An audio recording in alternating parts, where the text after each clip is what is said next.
tubaawo naye okujjako is beyond everything. My God.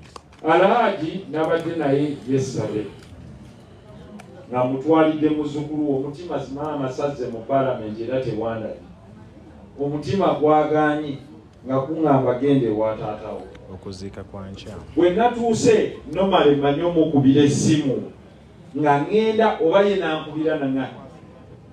This time I surprised him and his grandson Rahim here Nsereko.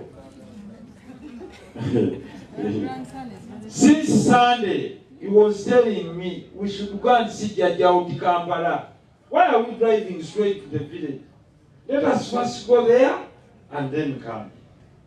Maybe this young man wanted to have some words with his grandfather before he passed on. Unfortunately, he couldn't. But I went with his elder brother who lives in Sweden yesterday.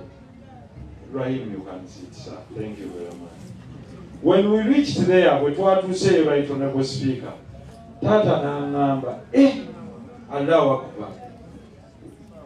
Kasajja ka tiwanji Tata wa. Oseno mba surprise eno weti ngali mu kisenge. Ne muganzize. Nangamba katongobidde na simu. Nangamba labe simu yange ng'akankana. Labe namba eriko. So Mufti Sheikh Semambo tusanyusa okulaba ate era mukwano gwa Alhaji Nsereko ng'omuntu binafsi ate n'oli mukwano gwa sipiika ng'omuntu ekyo nkirinako obujulizi. N'olwekyo mukama wange sipiika eggulo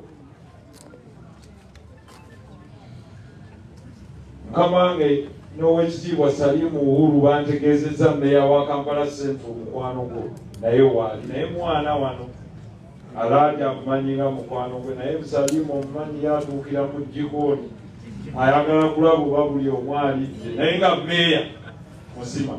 Mukama wange eggulo bwe natuuse okuviira ku ntobo nga ŋŋamba osse naye obulamu sibuwulira.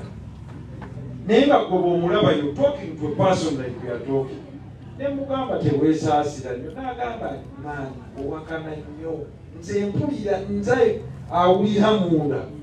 Ne mugamba tugende mu ddwaliro n'agamba ne bw'onookola kikati ebiweddeyo. Ne mugamba biggwayo biti. Ne mugamba osobola okutambula nsobola okutambula. Ne mugamba nti toli mulwadde n'ajjayo akasawo kaako eddagala nomale nzaamukwatako ku mukono. Naga nja kwetambuza najja n'atuula mu ddiiro. Bwe yatudde mu ddiiro n'addamu naŋŋamba maani obulamu sirina bungi. Ne mugamba Alhaji tonnalya naŋŋamba emmere yiye emmere yange ngenda kulya. Ne mugamba ogenda kulya nga waliwo akatogo ka muwogo n'ebijanjalo nenga Alhaji oyagala bijjaye n'agamba emmere yonna nagikyaye njagala kano. Ne mugamba Alhaji omanyi nti eno emmere bagiyamba bafwedda nanga eyo yennyini engendo. Ne mugamba nze empakanye eno tugenda kulya nkoko kubanga waŋŋamba nti abyanga ku nkoko ŋŋaane kakati ate gwe wejje ku nkoko naga kati bikyusa baleete enkoko. Sebo mukama wange ne Honorable Alhaji basaalirwa ate nga chairman waffe ow'abasiraamu mu parliament mukama wange atuuse nga tawakanyizza bisiyaga asula atudde. Takbir. Kintu kikulu.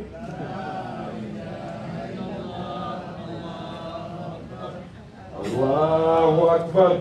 Ensi yonna mwetaaga okusabira abantu babiri edduwa beŋŋanza olutalo sipiika ne basaalira. Abalwana bonna balwana abantu bano tewaliwo nsonga ndala. Bayimirirawo ne bagamba nti nedda katukole ekituufu ekya Katonda. Sebo tukwebaza nnyo ekyo kitangaala kye musitudde paka ewa Allah. Mukama wange mbadde ndikuyitiramu ngenda tujjagulajjagula nga laaja ngamba ngenda kulya muwogo wange ne mugabo atava nanga wacha wewe hii takula nayogeramu ne ku Luswahili ne mugabo laika wali mujasi naye sali simple journalist man ndiwa naye obulamu bwagala muwogo ono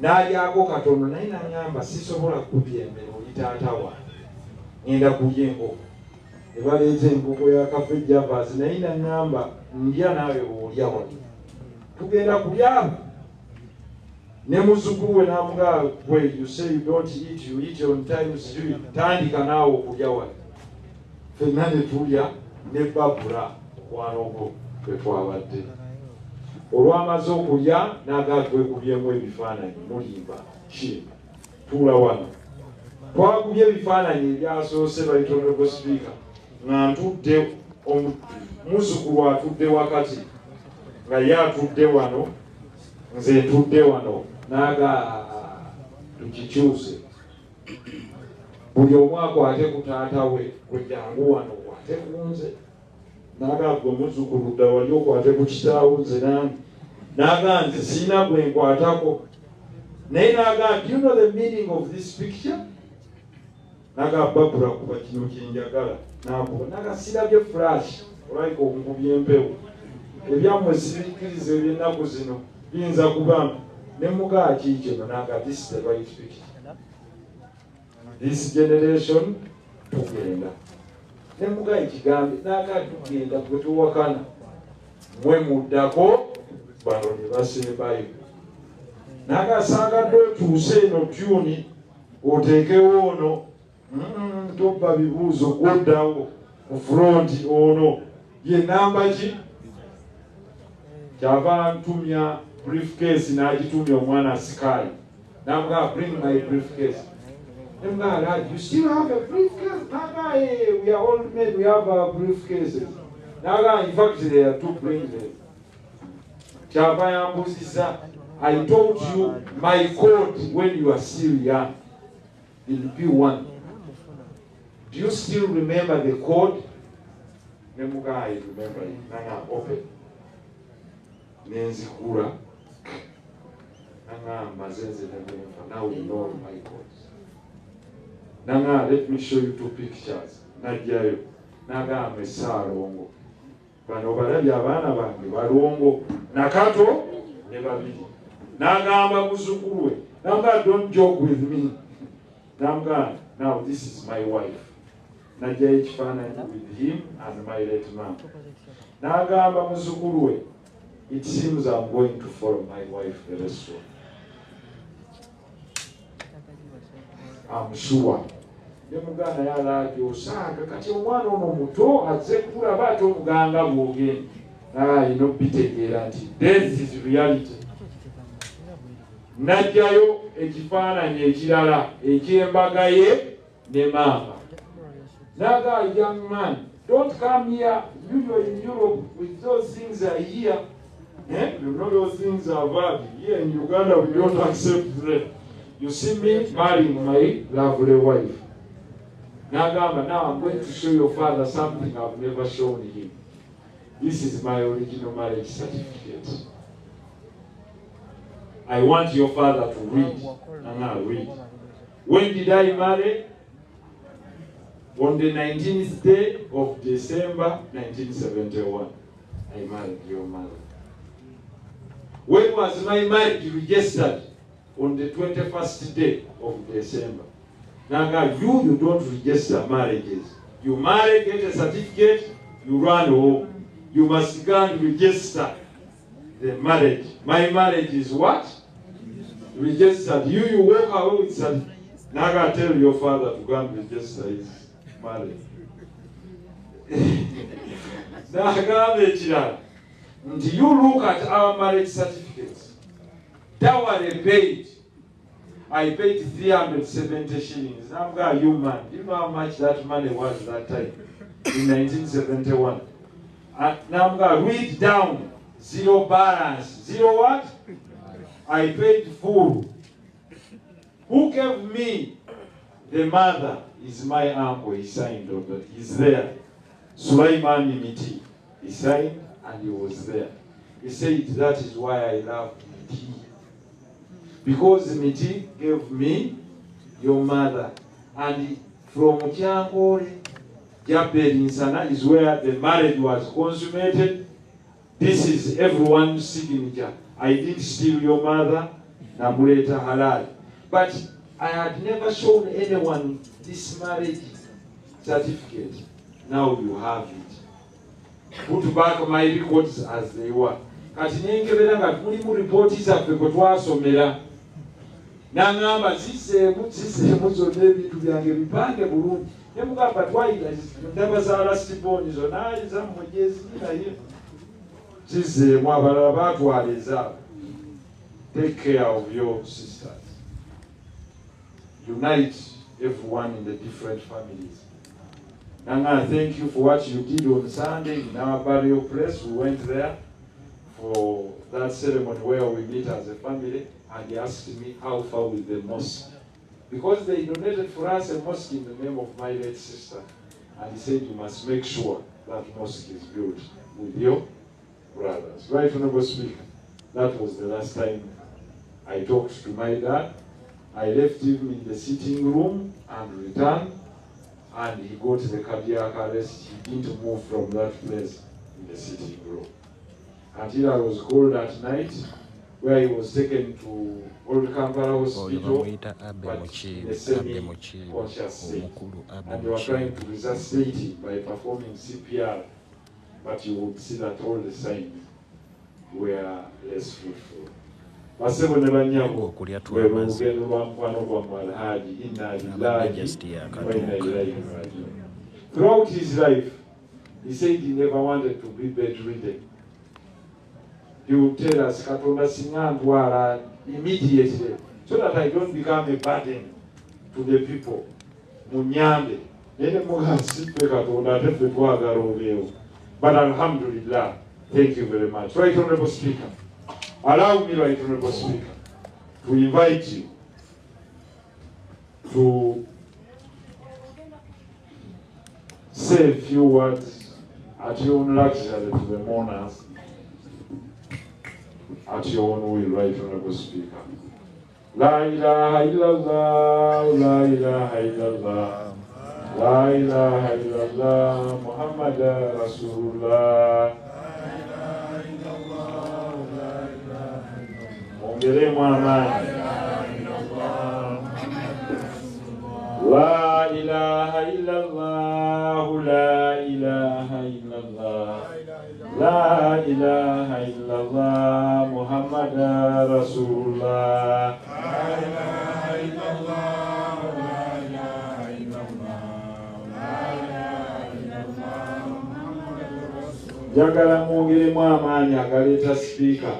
La ilaha illallah, la ilaha illallah, la ilaha illallah, Muhammad Rasulullah. La ilaha illallah, la ilaha illallah, la ilaha illallah, Muhammad Rasulullah. Thank you so much, Alhaji Nsereko.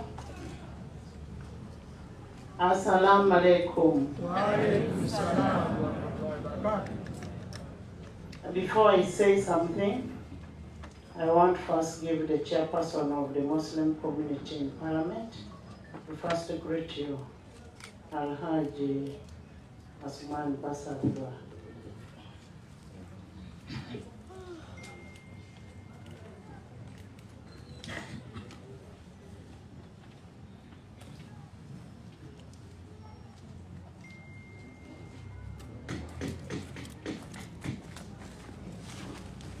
My boss, Right Honourable Speaker, first of all, I'm sorry you arrived earlier than me. I'm really sorry. I thought I would be here earlier than you to welcome you here. But nonetheless, I'm happy that you've been able to give me some 2 minutes. Abakulembeze mukadde waffe Ssebukyese Mambo ne team yonna abali wano. Allah subhanahu wa ta'ala atugamba mu surati al-Baqara Abdullah ibn Shaitan Rajim, Bismillahir Rahmanir Rahim. وَبَشِّرِ الصَّابِرِينَ الَّذِينَ هُمْ إِذَا أَصَابَتْهُمْ مُصِيبَةٌ قَالُوا إِنَّا لِلَّهِ وَإِنَّا إِلَيْهِ رَاجِعُونَ. Muganda wange Alhaji Nsereko, aye eyo n'ebigambo bya Mungu ebyo twagala bikubeezeewo mpaka bwe tunaawerekera muzeeyi, era nga bwe yagamba mu aya eyo nti Mungu atukema, si kyekyo, aleeta ebikemo ebyenjawulo, atugezesa, si kyekyo, n'aleeta obulwadde, n'aleeta enjala, n'aleeta obwavu, n'aleeta n'okufa n'ebirala. Naye n'agamba wabashiru swabiriin, sanyusa abagumiikiriza, si kyekyo, bagumiikiriza embeera eno bw'eba etuuseewo ne bajjukira nti inna lillahi wa inna ilayhi raaji'uun. Mugabe waffe mufu, abantu boogera ekigambo ekyo tebamanyi gye kiva. Buli akwata omuzira n'agamba inna lillahi wa inna ilayhi raaji'uun, aya erina gy'eva. Andi Sipiika angambye nze kiyakwasa omuziri parliamentary caucus, so ndi oluseeko olutonotono. Right on, Speaker, I want to thank you for this opportunity. We want to strengthen our brother Muhammad Nsereko. I lead him in two ways. I'm the chairperson of Parliamentary Sports Club. He's the top scorer. Parliamentary Football Club. Ever since the parliamentary games we are set up, Honorable Nsereko has been the top scorer. I'm also his chairperson in the Muslim Parliamentary Club, where Right Honorable you a member. Bana Speaker of Parliament, naye member wa Muslim Parliamentary Caucus. Era nesende z'omwezi azituwa nga memba, n'omuzikiti mu Parliament yagutuwa, ne umura buli mwaka asponsoringa ababaka ba Parliament. Allahu Akbar, Allahu Akbar walillahil hamdu. Sijjukirayo lunaku lwonna lwe yankubira simu oba namukubira simu n'atantoolera salaamu oba ne simutoolera salaamu. We want to thank you, Right Honorable, for loving us as a community and for being part of us. And I want to thank you for the opportunity and to ask our brother to be strengthened and our dad to be admitted to Ghana to Firdaus. Assalamu alaikum wa rahmatullahi wa barakatuh. Thank you so much, Honorable Asman. All the sheikhs that are here, I've seen my friend, the Deputy Mufti, Sheikh Sebango, and I don't know those titles, but he's my friend. All the sisters that are here, the honorable members of parliament that are here, and Honorable Nsereko Muhammad Udu. Honorable Nsereko is my personal friend. Personal. When you talk about a personal friend, when I lost my father, the first person who was there was Honorable Nsereko. He was with me throughout, went buried in my village. He stayed in my village, and people in my village know Honorable Nsereko as my brother. Bodo, thank you for always being a friend. On behalf of Parliament of Uganda, where Honorable Nsereko is a member representing Central, and on my own behalf and my family, we want to bring condolence to you, Honorable Nsereko, for the loss of Haji Nsereko Abudu. Haji Nsereko was my personal friend. He would actually always call me, today you have done very well in the house. Today you've done this. Can we talk about A, B, C, D? To an extent that even one time he called, telling me, why don't you bring a discussion on issues of Israel? I said, Hajj, we shall discuss that.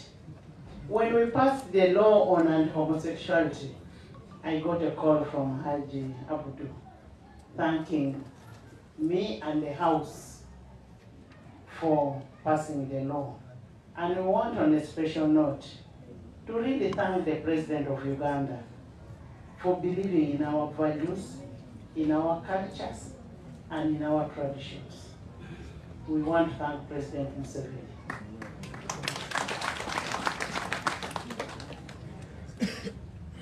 We have always agreed as 11th Parliament will be a united Parliament. When one of our members gets a problem of a member of Parliament is our own problem as members of Parliament. That's why you find these ladies here and this man with the one eye are all here. This is Honorable Barota from Kamuli, Honorable Esa Foyochan from Zombo, she's also a commissioner. Honorable Panadol. Panadol, we call him our drone. Me and Honorable Nsereko. I was a chairperson of Honorable Nsereko's campaign as a deputy speaker. And Panadol was the nominator. And when he nominated, we got 115 votes. When we got the 115 votes, the president asked, where did those votes come from? They say the problem is Anita. Everybody sold in Nsereko, but I never sold in Nsereko. And I have kept telling him we shall continue renewing our voice. Me and Honorable Nsereko, we have our voice. That for good and for bad, we shall remain good friends. When I have a problem, whether it's a family problem, I will always call Bodo. I have this challenge. And you will see him in the next minute, he's at the door, saying, Bodo, can't you, why do you get stressed over these things? He will even tell you, you come and you go and dance, and you say, Bodo, I am now too old for those things. So this is the kind of friend we have, and I want you, Honorable Nsereko, to take leadership. The old man, you saw the old man the last time, it was God's plan, Allah's plan. And by the time he sat with you and said, sit next to your father, how it is always a good thing for you to bury your parent.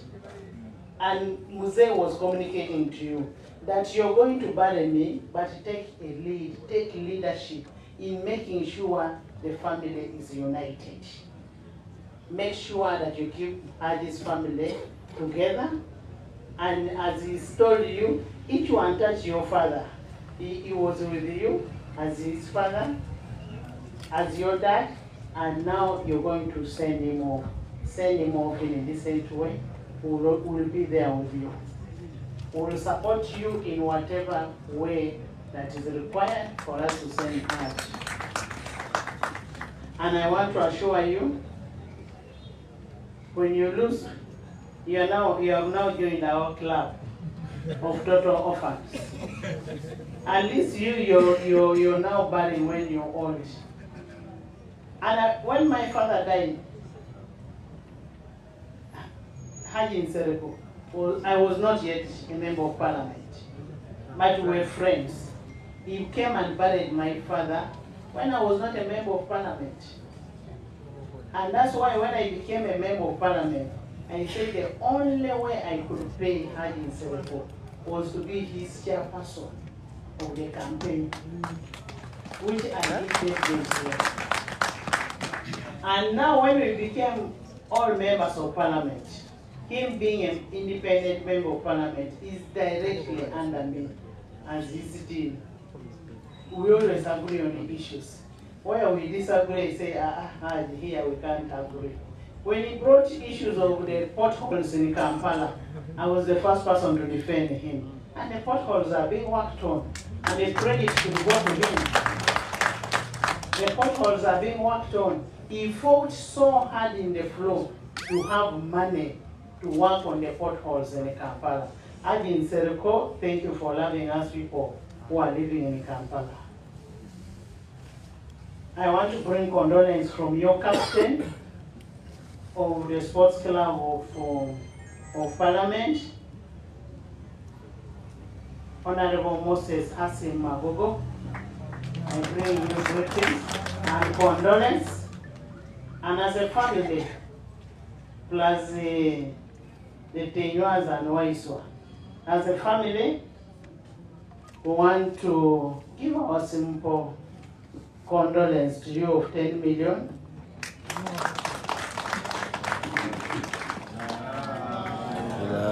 Allahu Akbar, Allahu Akbar, walillahil hamd. And as I said, we as parliament, we are united, we are one, and a problem on one is a problem on the other. Tomorrow we'll be there at the pavilion. We will deliver 20 million from Parliament of Uganda to support the family. Allahu Akbar. La ilaha illallah. Allahu Akbar. Allahu Akbar. Walillahil hamd. I want the other thing that I say was death is a reality. I want you to know that death is a reality. How prepared are you for you to be able to go tomorrow? For us in Christianity, much as by association I'm a Muslim, and when you get to me, you really, I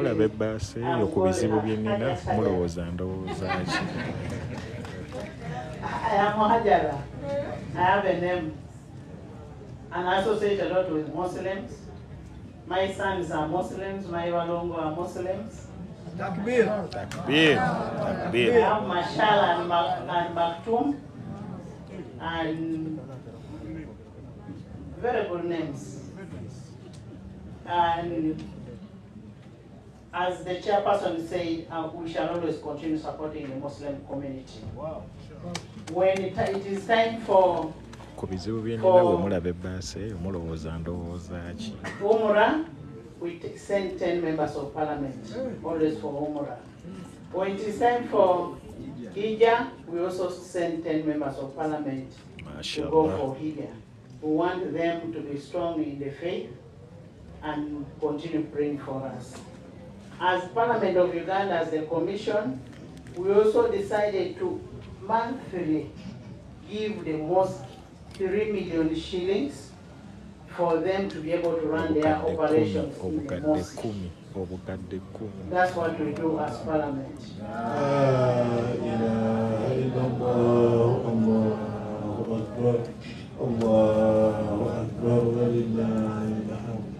And lastly, my brother, my friend, Honorable Nsereko, Mzee is gone, is no more. You need to remain strong.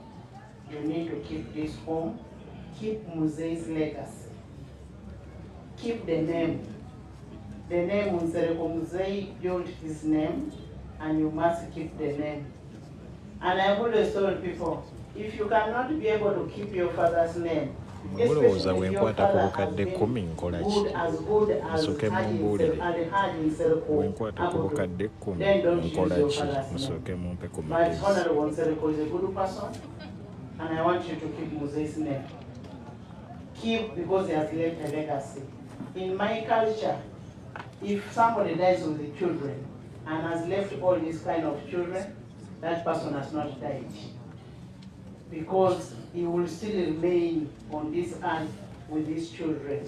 And Mzee Haj has gone spiritually, but he has remained with us, with his family.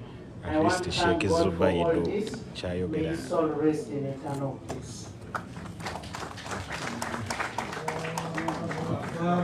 La ilaha illallah.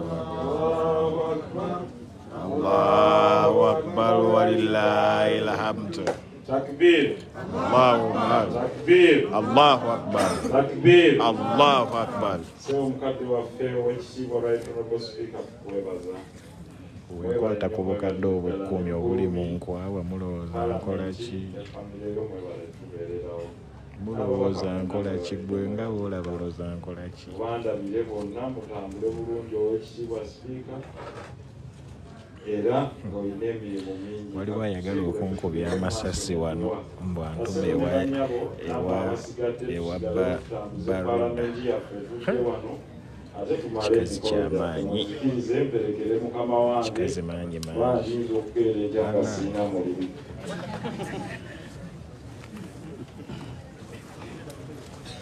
Nakusaba tudde waggulu tusibule Speaker wa Parliament.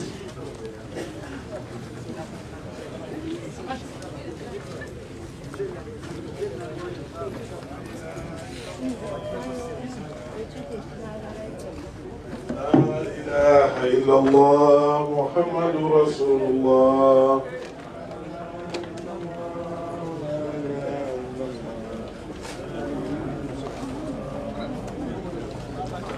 لا إله إلا الله لا إله إلا الله لا إله إلا الله محمد رسول الله.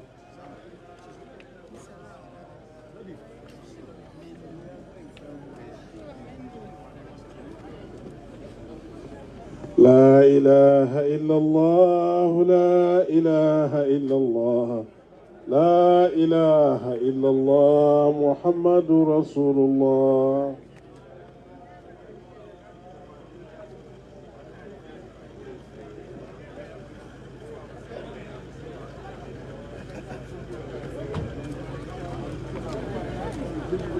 Nakusaba abatesitesi tereze eddiiro insha Allah.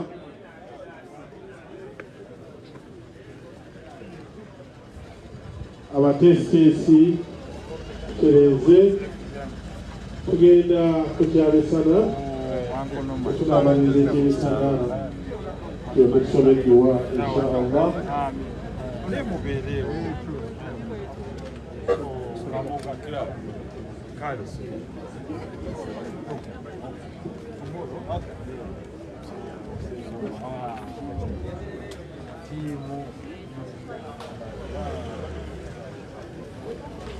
Kale ali emisikini singa azze nga sipiika ali wano, Allah ekyandibadde wano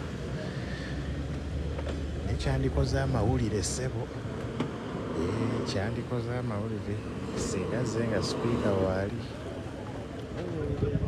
amawulire ne mwandigambe yalya bulijjo tubagamba yalya. Nja kusaba abatanda bakusituuka tugumiikirize. Bane mulowooza mbadde ki?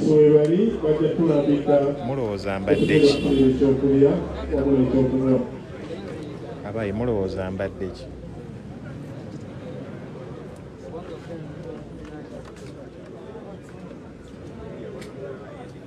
Mulowooza mbadde ki? Mulowooza mbadde ki?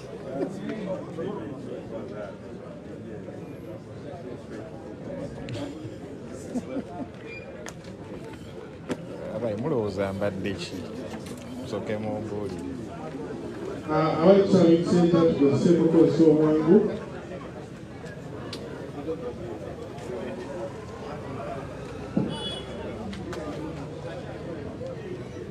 Nja kusaba abali kusaba ekisenta tugezeeko okukola mu bwangu tusobole okumaliriza ate tugende kusiddako.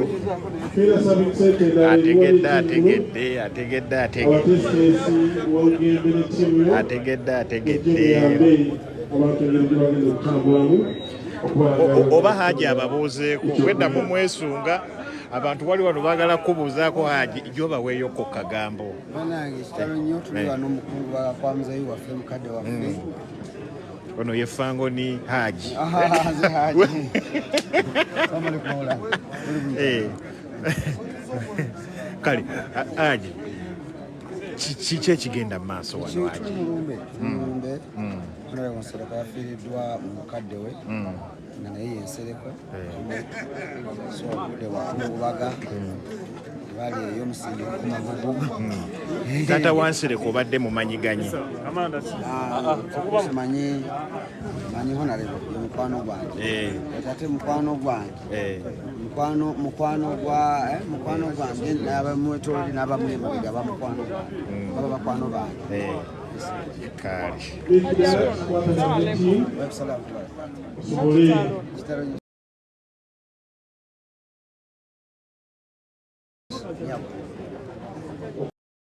Tereza embeera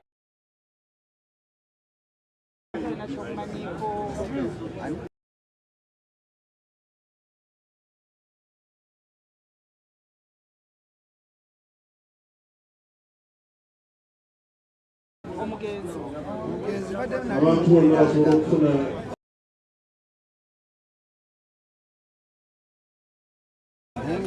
ekyokulya ekyokunywa ate kyokitudde programu endala inshallah. Taatawe yali atusuubira alira kati nange ndi mwana wange.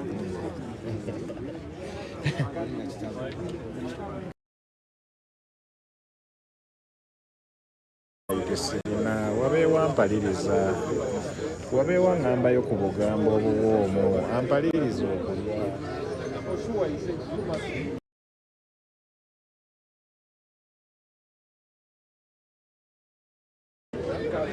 Wabeewo ampaliriza okulya.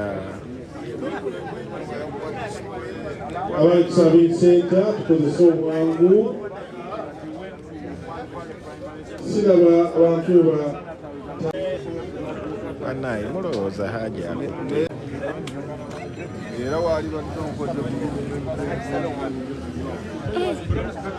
Dokita Trina agambye I love you show. Olw'okuba ndi kumpi ne ssente.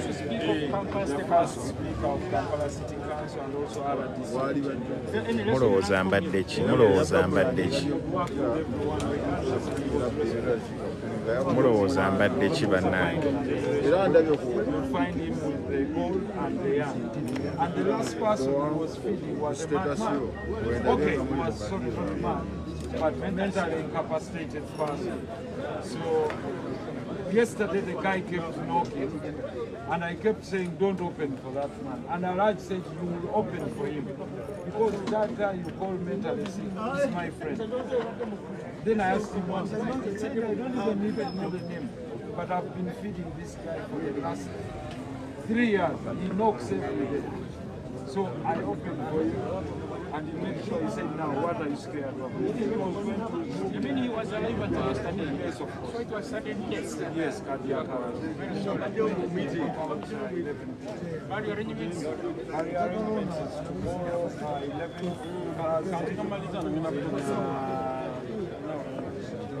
Chapwe, which is Mukono, Nama, Lika village. Yeah, that's it. Tomorrow at 2 p.m. But we are in this vigil tonight here in Mukono. And prayers will be achieved in Mosque tomorrow. Thank you.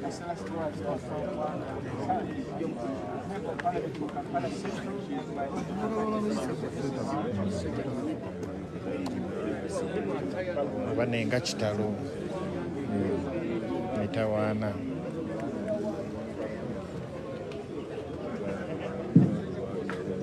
Walugembe n'ettiimu Kamasega tebalina kufuna kyakulya. Gwani guno oguseka ye guseka ki? Sooka ombulira oseka kyawo ki? Walugembe n'ettiimu Kamasega tebalina kufuna kyakulya. Tusale amagezi bafune ekyokulya inshallah.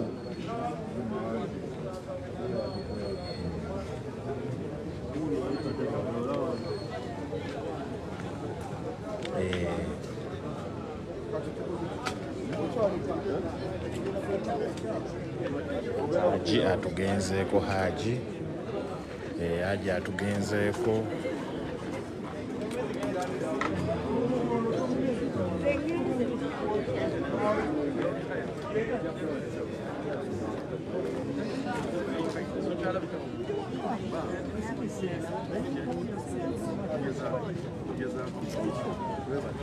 Naye ono Dokita Tina. Dokita Tina. Oyagala ki kale mbuulira? Oyagala ki?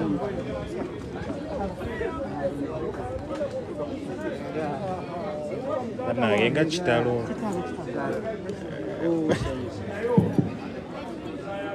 Walugembe oba olemereddwa jangu.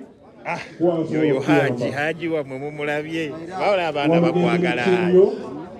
Oba olemereddwa jangu kuwe abasobola okweyamba. Abaana bakwagala. Bakulengere bagamba fango ni Haji wuli bannange.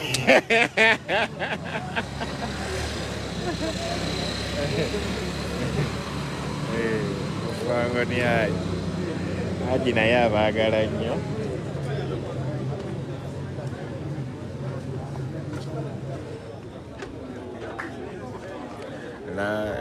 Webale kutuweereza ssebo bambi mwebale kusiima bamikwano. Tuli wano olaba embeera nga weeri. Walugende ettiimu oba wekiganye mukwano ng'olira salira amagezi kasooka nzeeko wano njogere ne Prima. Prima wano wendi wa Honorable Muhammad Nsereko yafiiriddwa taata we, era taata we adde ayitibwa Haji Abdul Muhammad Nsereko. Okay? Haji Abdul Muhammad Nsereko. Era we tuli wano tuli ku Ruthuri Avenue. Tuli wano ku Ruthuri Avenue. Haji Nsereko neighbor wange nno. Neighbor wange. So n'olwekyo we tuli wano mpola mpola. Nawe mumanyi ku mbaga tekubulwa musiiwuufu. Nawe omanyi ku mbaga tekubulwa musiiwuufu. Wowayo gye baliko bigenda bitya nga kitalo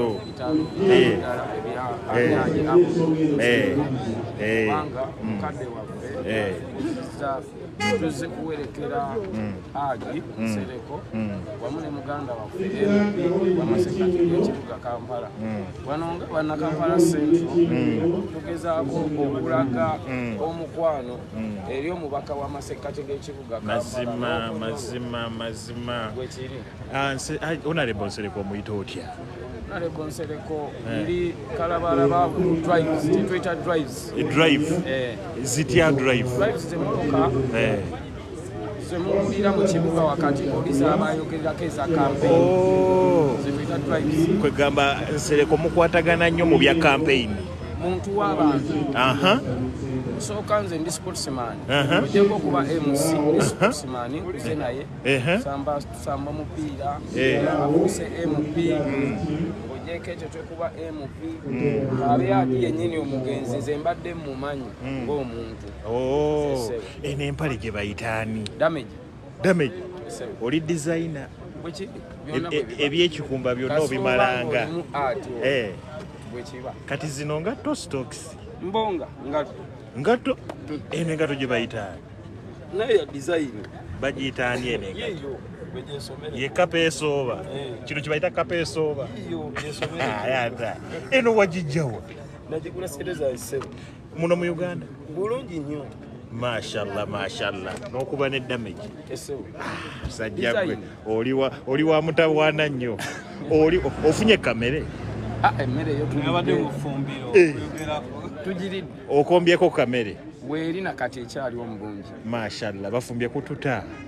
Tewali kitaliiwo kasitofuna mu kakani wali. Era kasita tubeere wa Nsereko mashallah. Naye webale kubeererawo Nsereko omwagadde. Esebo muntu waffe. Omanyi abantu bangi bafiirwa.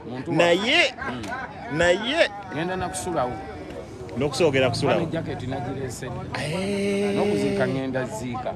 Soko gye. Kakati omukulu Alien Skin omumanyi? Alien mumanyi. Nze ng'omuntu. Naye kiki tomufiiringa? Si omuntu gwenyinza okugamba nti mufiiringa koze nga Bobby. Alien yakola ki? Esooka obuulire ku bantu. Music ye simutegeera, saabitegeera butegeezi. Tiwabitegeera? Bano abayimbi manyi Bobby Wine, Chameleone, Babebe, Palaso. Kale tukweyanzizza nnyo ssebo. Okakasa? Oyagala amale kukola ki ssebo kukakasa? Amale kukola ki?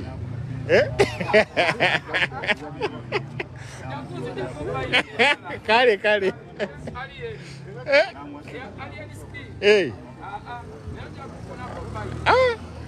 Sisobola gimufunako bw'aba ayogera luddi kyalabika yalya. Kayalya. Engatto nga wenjirabye alabika fuutu sooja. Engatto nga weerabise oyo fuutu sooja. Engatto nga weebadde oyo fuutu sooja. Tuba tuli awo ne zeeta ka children. Ozootambuza bigere. obadde obuze bigenda bitya mwana buli kiriya sipiika agenze kati waliwo amawulire kati agasinga aga sipiika kati essaawa zino amawulire ga sipiika gegokya essaawa zino obadde olina okubeerawo wali tuyinza obutakwata sipiika kati kyekirira kondo z'abantu abalala bamidde kiro naye nga muli mutya mikwano gyange fuutu sooja mumulabye endowooza yammwe eri etya ku fuutu sooja oyo fango ni haji mbu oyo mubbi nedda waliwo omusajja gebadde enkwataano gwe bagamba nti oyo mubbi naye wabula obugato mubulabye obwo obugato obusooba ekiro oyo ayinza okusooba ezengato naye walayo ekyayayika mubbi muntu kyayambala engato eziringa sitokisi abadde wano naye nga ayambadde engato ziringa sitokisi ya fango ni haji mnyambala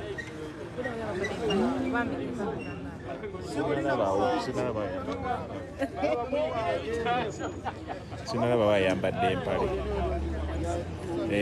tuli wano wendi so abaluganda tuli wano mu maka g'omukulu Honorable Muhammad Nsereko mu maka g'omukulu Honorable Muhammad Nsereko yafiiriddwa taatawe omukulu Abdul Nsereko era tuli wano tuli mu kukungubaga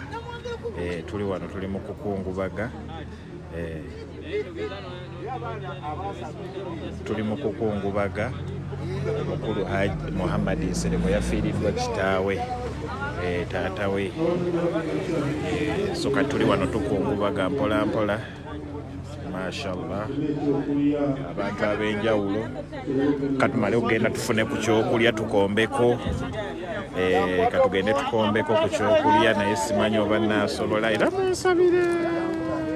munsabire naye simanyi oba naasobola naye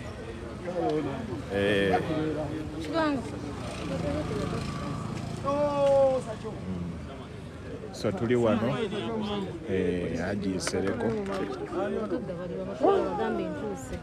Nsereko mumusabire mukama amugumye bambi ayite mu kintu kino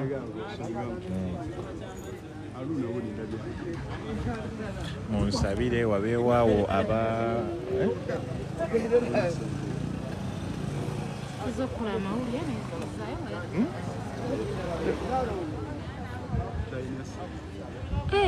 mbu I'm searching guys. Who is searching?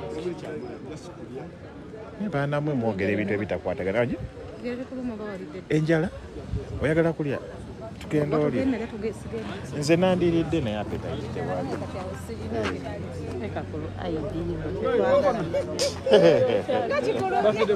ogamba temwa you didn't wish me happy birthday.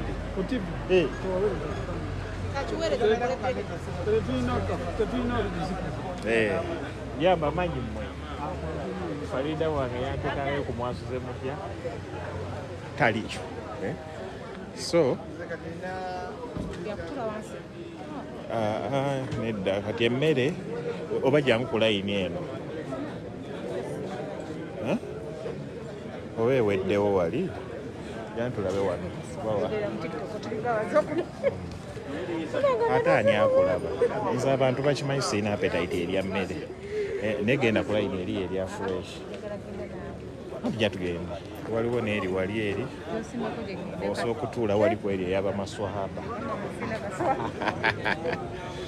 addage nze nandiridde naye kale appetite sirina nze sirina appetite newenneekaka bwekasi anti ogenda wali nandiridde naye appetite sirina. Nze ne wooleeta ennyama n'oginteeka ku mumwa sisobola kulya. My appetite is very, very low. Very low. Sisobola kulya. Nandiridde naye bagezaako okumpa enkoko nga nayo tegenda gireseewo. Abantu balage ku mmere. Omulabi kansala. Kansala omulabye. Genda ali. Sikutunuza mugenda ali oli emmere. Ogamba otya kansala?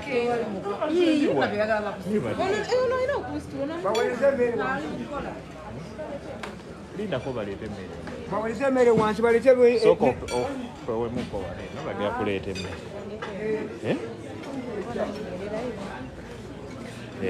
So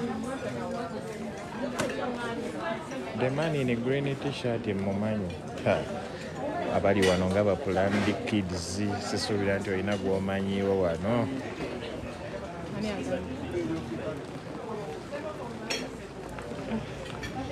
Bannange, who is this boy? BT Kamya.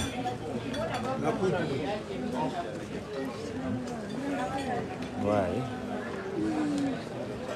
Emmere weeri nnyingi kabaleete. Bannange tuli eno wa honorable, tuli wa honorable.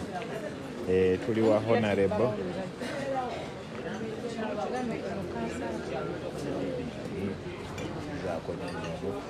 Kyajati nga kintumirako kyonna amatako gakomerako kineekubisa ejyabo. Omukazi ayagala kunkola kyo.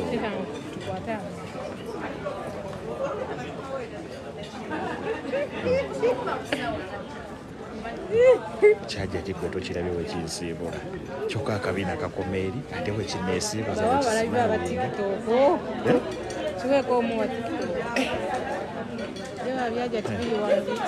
tuli eno wa Haji, tuli Mulumbe. Yako ka balcony ng'ogyeko sigala mu tenti. Ka balcony tewali tenti. Enkuba ebakubira wate woolaga naawe. Gwe Mariata. Badde ngamba. Iro oyimirira wano baleete emmere. Tugenda wali mu ntebe wali. Mu ntebe. Banenze kansooke mbaggyeko nja baddira. Bobi Wine azze. Bobi Wine azze kansooke mbaggyeko nja kubaddira kuwono content mwagala ku YouTube wa Bobi Wine. Principal azze kansooke mbaggyeko nja kubaddira. Principal azze nja kubaddira. Jangu.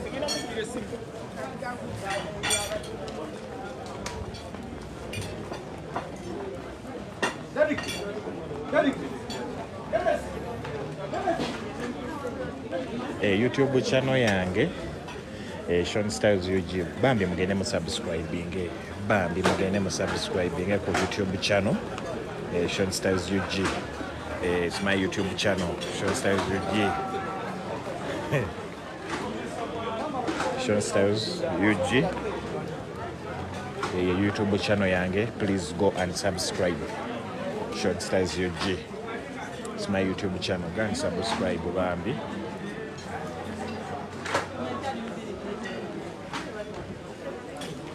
Sean Styles UG. Bane muve ku principle. Muve ku principle muwane kimenke wano njagala bigambo biwana kimenke. Principle temuddamu mwogerako mumuleke temumwogerako. Okumuvuma si kirungi. Okuvuma Bobi Wine wakiri wana mu kimenke.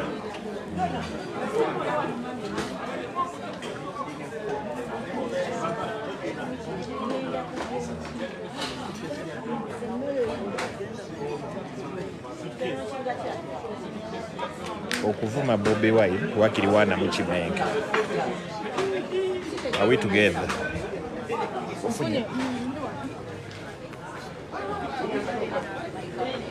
Chakabi.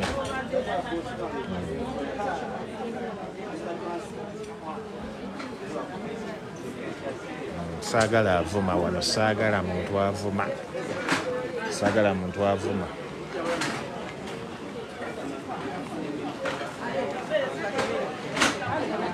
saagala muntu avuma temukikola. Don't abuse anyone. Don't